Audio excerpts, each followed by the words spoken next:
Genesis chapter 44. And he commanded the steward of his house, saying, Fill the men's sack with food as much as they can carry, and put each man's money in the mouth of his sack.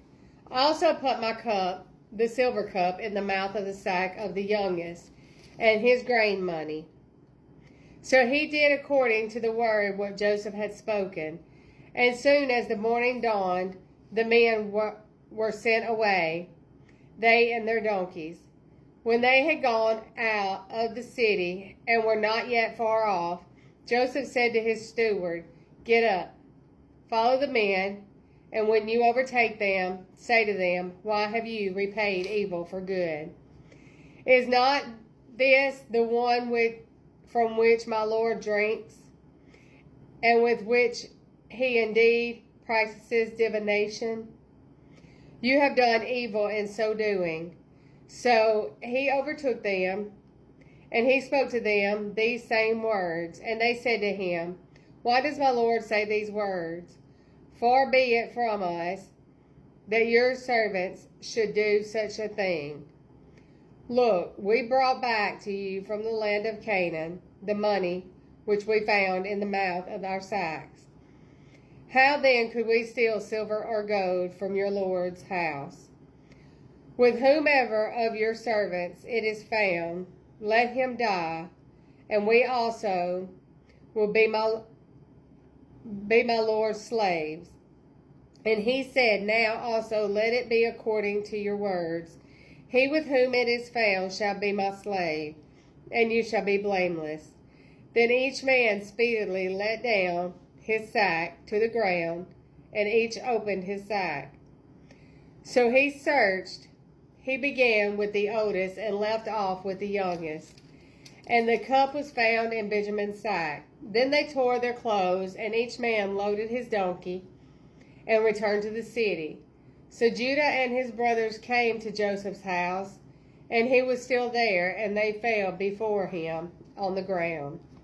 And Joseph said to them, What deed is this you have done? Did you not know that such a man as I certainly practiced divination? Then Judah said, What shall we say to my Lord? What shall we speak? Or how shall we clear ourselves? God has found out in the inquity of your servants. Here we are, my Lord's slaves, but we are, both we and he also, with whom the cup was found. But he said, Far be it from me that should do so. The man in whose hand the cup was found, he shall be my slave. And as for you, go up in peace to your father. Then Judah came near to him and said, O my Lord, please let your servant speak a word in my Lord's hearing, and do not let your anger burn against your servant. For you are even like Pharaoh. My Lord asked his servants, saying, Have you a father or a brother? And we said to my Lord, We have a father, an old man, and a child of his old age, who is young. His brother is dead, and he alone is left of his mother's children, and his father loves him. Then you said to your servant,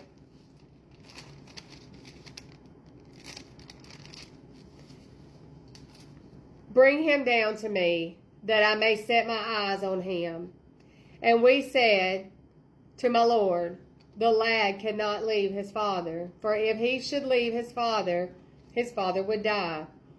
But you said to your servants, Unless your youngest brother comes down with you, you shall see my face no more. So it was, when we went up to the servant, my father, that we told him the words of my Lord. And our father said, Go back and buy us a little food. But we said, We cannot go down. If our youngest brother is with us, then we will go down.